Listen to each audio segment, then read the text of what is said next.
If you've ever wondered what is the actual beef between Drake and Kendrick Lamar, I got you. Let me break it down for you in just a couple minutes. So it's 2011, everything is good between Drake and Kendrick. Drake ends up dropping his album, Take Care. In this album, he features Kendrick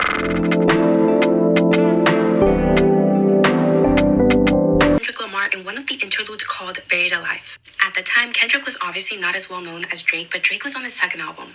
In 2012, Drake goes on to ask Kendrick and A$AP Rocky to be his opening acts on tour. Not surprisingly, Drake also has beef with A$AP Rocky, but that's a whole other story. In 2013, Kendrick is featured on a song with Big Sean called Control. In the song, he calls out a lot of the men in rap, including Big Sean and Drake. And then he says, I got a lot of love for y'all, but I'm trying to unalive y'all. Drake didn't take kindly to this. He told Billboard a month later that it sounded like an ambitious thought to him. Then Kendrick comes for Drake again at the BET Awards cypher where he says, nothing's been the same since they dropped Control and tucked a sensitive rapper back into his pajama clothes. He also calls Drake a fake. All the way up to 2016, they go back and forth, a couple mild digs here and there in a couple songs, but nothing major. Then in October 2023, Drake and J. Cole link up for the song called First Person Shooter. In J. Cole's verse, not even Drake's verse, in J. Cole's verse, he says, love when they argue the hardest MC. Is it K. Dot, is it Aubrey, or is it me? Then he says, we the big three like we started the league.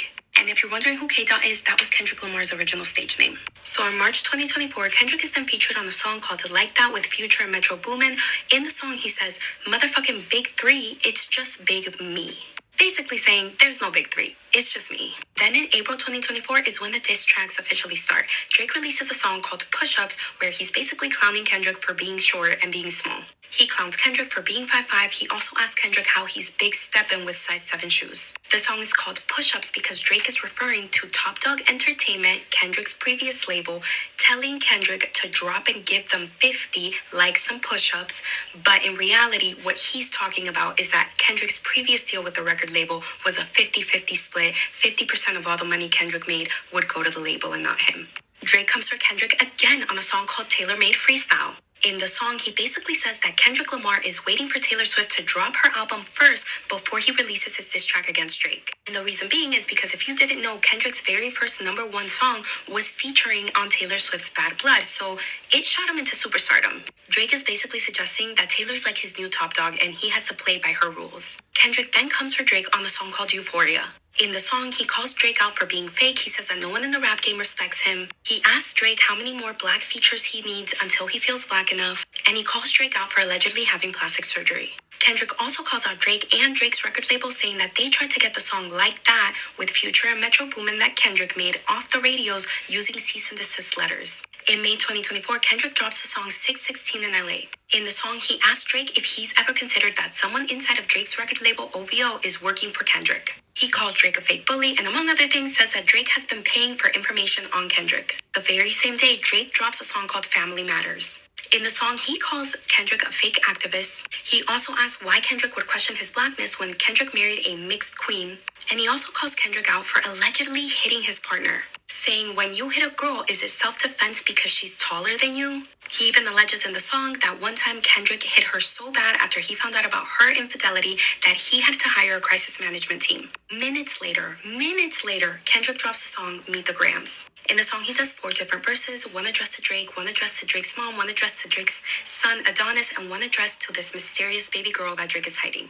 In his verse to Adonis, he tells him, don't cut corners like your daddy did, fuck Ozempic. He says that Drake has offenders of the Nicki Minaj's husband type on his payroll. He alleges that Drake is a deadbeat and only commits to music and substances and alcohol and nothing else. And about this mysterious little girl, he says that Drake is hiding her and that instead of being with her on her 11th birthday, he's instead in Turks and Caicos paying for physical activity with women, if y'all know what I mean.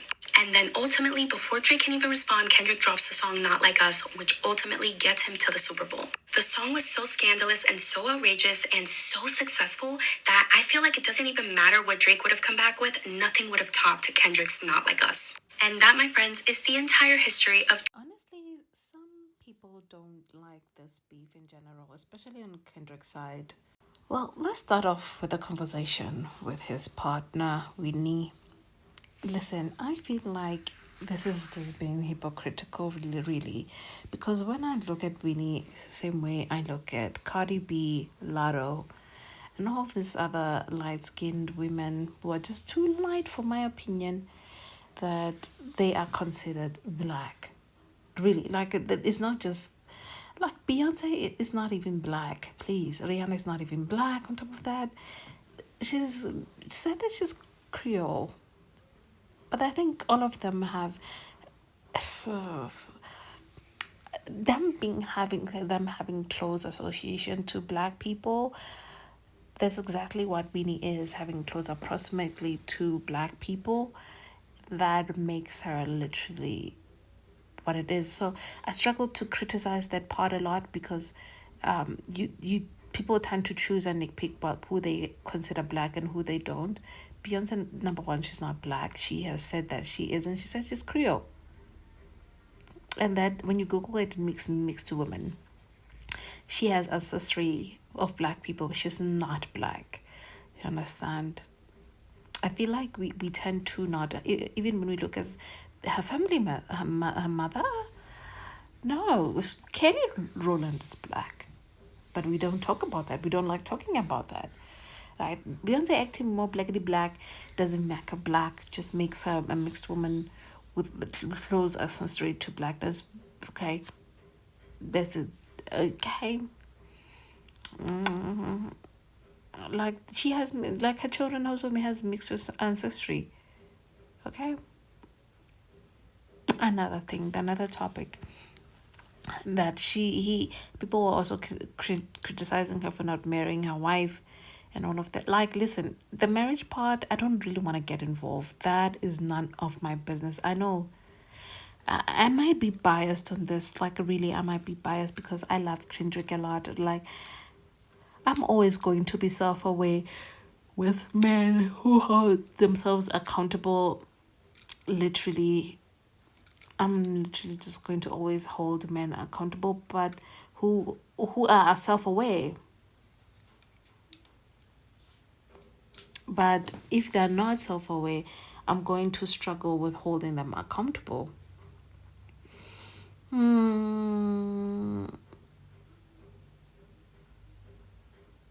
It's really interesting. Literally interesting. Interesting to think about.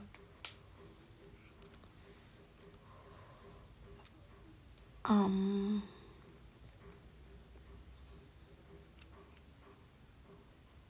what else? What else did I want to add? Oh yeah. I don't think Kendrick it's a fake activist. Like he's just passionate and talks about the things that goes through in his community, the challenges that he faces as a black man, his life struggles also that doesn't equal it.